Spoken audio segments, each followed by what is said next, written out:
दोस्तों, Elon Musk की wealth 220 billion US dollar है, जो इंडियन रुपीस के हिसाब से इतने रुपए होते हैं।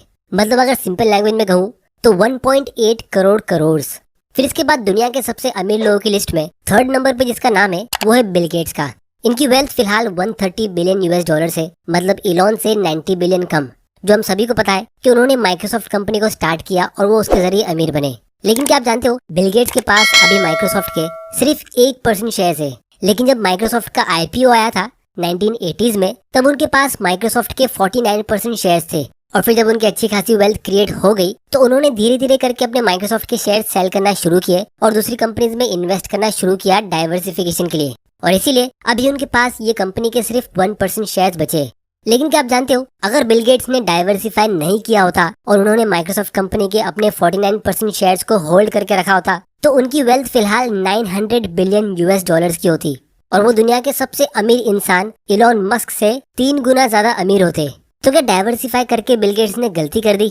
अगर वो ऐसा नहीं करते तो वो क्लियरली दुनिया के सबसे अमीर आदमी होते। तो बिल गेट्स ने ऐसा किया क्यों? और जितने भी अमीर इन्वेस्टर्स होते वो सभी अपनी खुद की कंपनीज के शेयर सेल क्यों करते? दोस्तों, इसी चीज को हम आज की वीडियो में डिस्कस करेंगे, क्योंकि आप में से बहुत लोग मुझे पूछते हैं कि हमें कितने स्टॉक्स में इन्वेस्ट करना चाहिए और हमें एक अच्छा पोर्टफोलियो कैसे बनाना चाहिए जो हर मार्केट कंडीशन में ग्रो होता रहे और जिससे हम बहुत ही जल्दी वेल्थ क्रिएट करें सेफ्टी के साथ। तो चलिए शुरू करते हैं। तो दोस्तों, सबसे पहले हम ये समझते हैं कि ये पोर्टफोलियो और डाइवर्सिफिकेशन होता क्या है और इसकी हमें जरूरत क्यों है। तो इमेजिन करो आप एक आइलैंड में रहते हो और वहाँ सिर्फ 2 कंपनीज है। एक है अम्ब्रेला सेल करने वाली कंपनी और दूसरी है कोल्ड ड्रिंक सेल करने वाली कंपनी। तो रेनी सीजन में अम्ब्रेला सेल करने वाली कंपनी का अच्छा सेल्स होता है और समर सीजन में कोल्ड ड्रिंक्स की कंपनी अच्छा प्रॉफिट कमाती है। लेकिन अब क्योंकि बारिश थोड़ी रैंडम होती है, तो इमेजिन करो कि इस साल जरा भी बारिश नहीं पड़ी और आपने सिर्फ उसी एक कंपनी में यानी अम्ब्रेला सेल करने वाली कंपनी में इन्वेस्ट किया है। तो यहाँ पे आपको बहुत बड़ा लॉस हो जाएगा, क्योंकि दूसरी तरफ बारिश नहीं पड़ने की वजह से ज्यादा गर्मी हुई और लोगों ने पूरे साल बहुत सारा कोल्ड ड्रिंक कंज्यूम किया।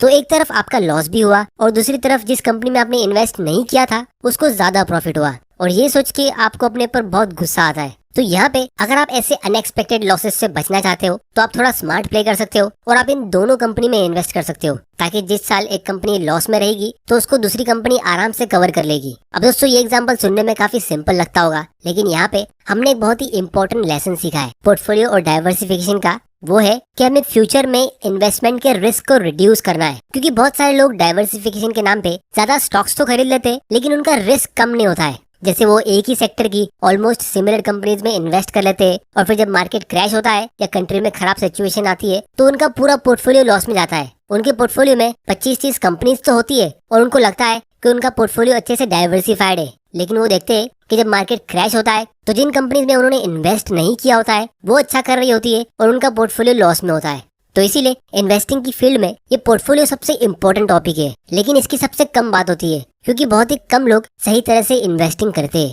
तो इसीलिए हमारा स्टॉक में इन्वेस्ट करने का मेन गोल ज्यादा प्रॉफिट कमाना तो होता ही है, लेकिन उसके साथ में हमारा सबसे इम्पोर्टेंट काम ये भी होता है कि हम एक अच्छा पोर्टफोलियो बिल्ड करें जिससे हमारा रिस्क कम हो, ताकि हमें रात में एक अच्छी गुड नाइट स्लीप मिल सके। तो एक चीज मैं काफी बार नोटिस करता हूँ कि जो लोग स्टॉक मार्केट में न्यू होते या थोड़ा सा इसके बारे में जानने लगते, जहाँ उन्होंने कुछ वीडियोस देख लिए होते, तो वो ज्यादातर किसी एक ही कंपनी में अपनी सारी सेविंग्स इन्वेस्ट कर देते। तो इतना ज्यादा भी आपको रिस्क लेने की जरूरत नहीं है, क्योंकि मैं बहुत सारे कमेंट्स रीड करता हूँ जहाँ लोग कहते हैं कि उन्होंने किसी एक ही पेनी स्टॉक में एक बड़ा अमाउंट इन्वेस्ट किया था, ये सोच के कि वो स्टॉक वहाँ से सिर्फ ऊपर जाएगा, लेकिन उसका उल्टा हो गया और उन्होंने अपना कैपिटल लूज कर दिया।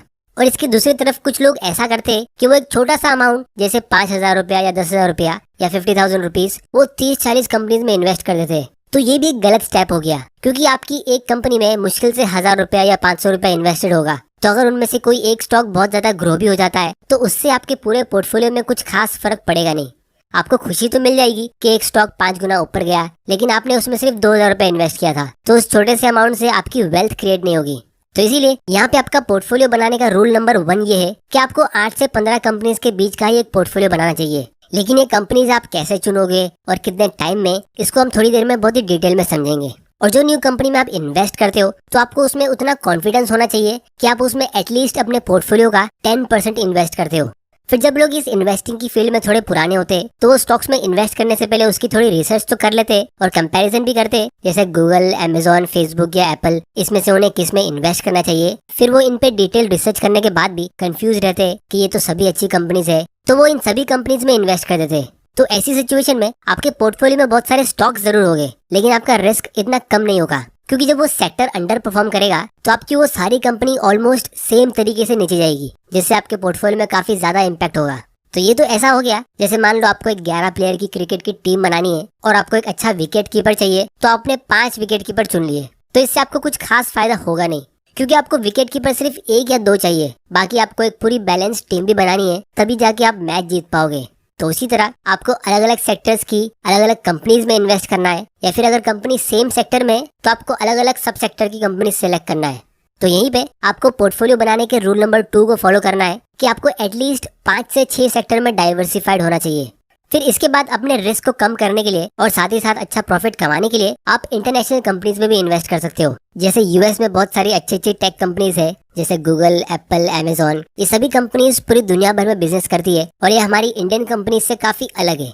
अब दोस्तों यहाँ पे मैं कोई रेकमेंडेशन नहीं दे रहा हूँ, लेकिन ऐसी कंपनीज को ऐड करने से आपके पोर्टफोलियो का रिस्क भी कम होगा, क्योंकि ये पूरी तरह दूसरी कंट्री में है, एक अलग स्टॉक एक्सचेंज में ट्रेड होती है और एक बिल्कुल अलग ही करेंसी में बाय और सेल होती है। और फिलहाल यूएस स्टॉक मार्केट में एक स्लो डाउन चल रहा है, जहाँ ये सब टेक कंपनीज काफी रीजनेबल वैल्यूएशन पे सेल हो रही है। तो इसीलिए बहुत लोग मुझे पूछते हैं कि वो यूएस स्टॉक्स में इन्वेस्ट कैसे कर सकते हैं। तो उसके लिए आप वेस्टेड का मोबाइल ऐप यूज कर सकते हो, जहाँ से ये इंटरनेशनल इन्वेस्टिंग का पूरा प्रोसेस काफी इजी हो जाता है। क्योंकि अभी रिसेंटली इन्होंने एक बहुत ही बढ़िया फीचर ऐड किया है, जहाँ से हम बहुत ही आसानी से यूपीआई के जरिए अपने यूएस स्टॉक्स में फंड्स ऐड कर सकते हैं। वरना पहले आपको एक फिक्स्ड ट्रांसफर फी चार्ज होती थी और इसके साथ में 2% तक की करेंसी एक्सचेंज फी अलग लगती थी। लेकिन अभी वेस्टेड डायरेक्ट के थ्रू आपको कोई भी फिक्स्ड फी चार्ज नहीं होती है और आपकी करेंसी 1.2% के फिक्स्ड रेट में एक्सचेंज होती है, जो मार्केट में लोएस्ट है। और इसके साथ में इन्होंने एक और फीचर ऐड किया है, जहाँ से आप इस वेस्ट के सेक्शन में जाके, जहाँ बहुत सारे प्री बिल्ड पोर्टफोलियोज बने, जिसके जरिए आप एक थीम के ऊपर वेस्ट बना सकते हैं। कुछ थीम्स जैसे मोट, जहाँ टेस्ला, फेसबुक, माइक्रोसॉफ्ट, अमेजोन और नेटफ्लिक्स जैसी कंपनीज है, वहाँ आप एक साथ इन्वेस्ट कर सकते हो। फिर उस पे आप एक एसआईपी अपने हिसाब की फ्रीक्वेंसी से, जैसे वीकली या मंथली सेट कर सकते हो, ताकि आपके फेवरेट स्टॉक्स में आप डिसिप्लिन के साथ ऑटोमेटिकली इन्वेस्ट कर सको।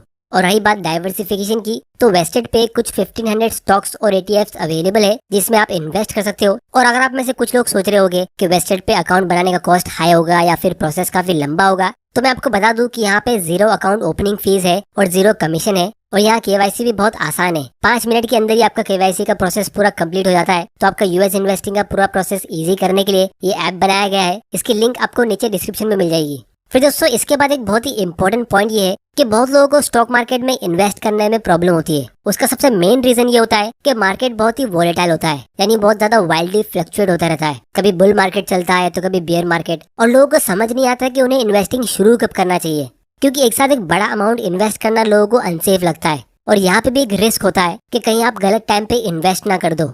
तो इस प्रॉब्लम का सोल्यूशन है एसआईपी, यानी सिस्टमैटिक इन्वेस्टमेंट प्लान, जहां आप हर महीने एक छोटे से अमाउंट से, जैसे 500 रुपए से इन्वेस्ट करना शुरू करते हो। और अगर किसी मंथ आपके इन्वेस्टमेंट डाउन भी हो, तो इससे फायदा ये होगा कि आपको उस महीने ज्यादा यूनिट्स और शेयर्स मिलते हैं। और जब मार्केट अच्छा करता है तो आपके इन्वेस्टमेंट्स की वैल्यू बढ़ जाती है।